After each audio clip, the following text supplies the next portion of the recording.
Web development မှာ form တွေမျောလင့်ထားသလိုအလုံးမလုပ်တာ data တွေမမှန်ကန်ကန်သိမ်းလို့မရတာမျိုးတွေမကြာခဏကြုံဖူးကြမှာပါတကယ်တော့ဒါက developer တွေအတွက်ခေါင်းခဲစရာပြဿနာတစ်ခုပဲလေဒီတော့ဒီပြဿနာရဲ့အရေးမြစ်ဖြစ်တဲ့ change event ကြောင့်ကိုအခုပဲအသေးစိတ်ရှင်းလင်းသင်ပြပေးတော့ပါမယ်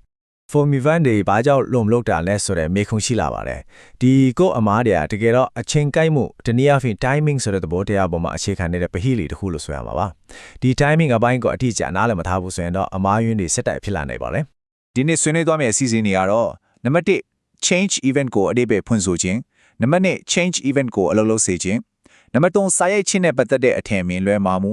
နံပါတ်4 change နဲ့ input event 9ရှင်းချက်ပြီးတော့နောက်ဆုံးနံပါတ်5အနေနဲ့ event timing ကိုကျွမ်းကျင်စာအသွင်ချခြင်းတို့ပဲဖြစ်ပါတယ်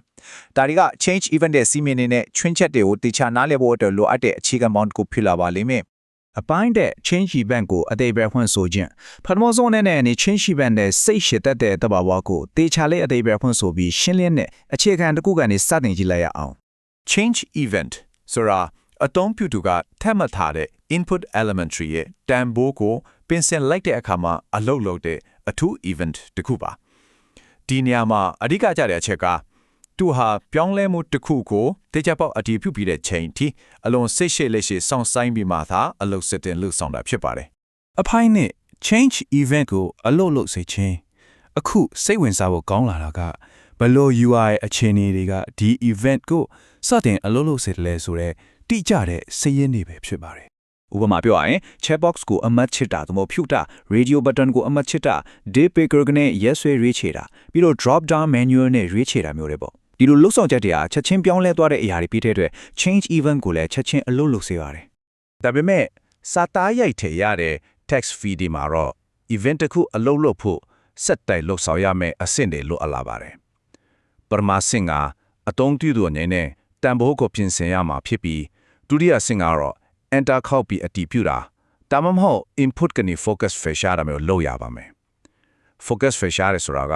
နောက် feed တစ်ခုစီကို tab ခုံးထားတာဒါမှမဟုတ် form အပြင်ဘက်ကို click နေလိုက်တာကိုဆိုလိုတာပါအဲ့ဒီအချိန်ကြမှာသာ event ကအလုပ်လုပ်မှာပါအပိုင်း3စာရိုက်ခြင်းနဲ့ပတ်သက်တဲ့အချင်းအမြင်လွဲမှားမှုကဲ form တွေတိစောက်တဲ့အခါ timing နဲ့ပတ်သက်ပြီးအများဆုံးအမှားဖြစ်စေတတ်တဲ့ဒီကထောင်ချောက်ကြီးတကူကိုဖော်ထုတ်ဖို့အချိန်ကြာလာပါပြီအဲ့ဒါကတော့စာရိုက်နေခြင်းဟာ change event ကိုအလုံးမလုံးစေဘူးဆိုတဲ့အချက်ပါပဲဒါကိုလုံးဝသတိပြုဖို့လိုအပ်ပါပဲစာသားတွေကိုတက်တက်ကြွကြွရိုက်ထည့်နေတဲ့အချိန်ဒီမှာ change event ကဘာမှကိုလှုပ်ဆောင်မှာမဟုတ်ပါဘူးသူကအချက် element တစ်ခုစီကို focus ပြောင်းသွားတဲ့အချိန်ကြမှာဒါအလုပ်စတင်မှာပါဒီအချက်ကိုမေ့နေတတ်ကြလို့အမားအယွင်းတွေငကြာကနာချီတက်တာကိုတွေ့ရပါတယ်အဖိုင်လေး change နဲ့ input event နှိုင်းယှဉ်ချက်စိတ်ရှည်တတ်တဲ့ change event နဲ့တက်ကြအလုံးနဲ့ input event တို့ရဲ့အားပြိုင်မှုကိုနှိုင်းယှဉ်ဖို့လေ့လာကြည့်ကြအောင်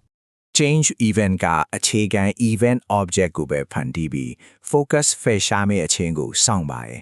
ဒါဟာတိတဲ့ input event object ကိုဖန်တီးပြီးစာရိုက်နေစမှာတင်ချက်ချင်းအလုပ်လုပ်တဲ့ယုံတကောင်လို့တက်ကြွလွန်းတဲ့ input event နဲ့လုံးဝကိုကွဲလွဲနေတဲ့အချက်ပါပဲအခြား event အများစုနဲ့မတူပဲ change event ကတော့လိတ်တကောင်လို့စိတ်ရှည်လွန်းနေတာကိုတွေ့ရမှာပါအပိုင်းနာ event timing ကိုကျွမ်းကျင်စွာအုံချက်ချင်းအခုဆိုရင်အသုံးပြုသူတွေအတွက်အဆင်ပြေချောင်းမှုတဲ့အတွေ့အကြုံတွေဖန်တီးနိုင်ဖို့ဒီစောက်ပုံကွာခြားချက်တွေကိုနားလည်ထားဖို့ဘလောက်အရေးကြီးတယ်ဆိုတာကိုတွေးမြင်နိုင်ပါပြီအကျဉ်းချုပ်ပြန်ကြည့်ရရင် change event ဟာအခြေခံ event object ကိုအသုံးပြုပြီး input event ကတော့တည်တံ့ input event object ကိုအသုံးပြုပါတယ်ဒီမှာအဓိကအမှားများနိုင်တဲ့အချက်ကဒီ event တွေအလုပ်လုပ်တဲ့အချိန်ကိုက်မှု timing ပါပဲစိတ်ရှည်စွာနဲ့ focus ဖေရှားမဲ့အချိန်ကိုစောင့်တဲ့ change event နဲ့စာရိုက်လိုက်တာနဲ့ချက်ချင်းတက်တက်ကြွကြအလုပ်လုပ်တဲ့ input event တို့ရဲ့ကွာခြားချက်ကိုတေချာမှတ်သားထားသင့်ပါတယ်ဒီကွာခြားချက်ကိုနားလည်ထားမှသာအချိန်ကိုက်မှုကြောင့်ဖြစ်လာနိုင်တဲ့ရှုပ်ထွေးမှုထောင်ချောက်တွေမကြောက်အောင်ရှောင်ရနိုင်မှာအသေးချပါပဲဒီတော့နောက်ဆုံးအနေနဲ့စဉ်းစားကြည့်တဲ့ခြင်းနဲ့မေးခွန်းတစ်ခုရှိပါတယ်အဲ့ဒါကတော့လက်ရှိ form တိစောက်ပုံတွေဟာ event timing ကိုမှန်ကန်စွာကိုင်တွယ်နေရလားဆိုတာပါပဲကိုရေးထားတဲ့ code တွေမှာ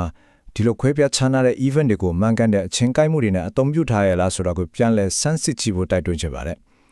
ဒီရှင်းလင်းချက်ကနေတစ်ဆက်ပြဿနာတွေကိုဖြေရှင်းမှာပုံမရှင်းလင်းတဲ့နားလည်မှုကိုရရှိသွားလိမ့်မယ်လို့ယုံကြည်ပါတယ်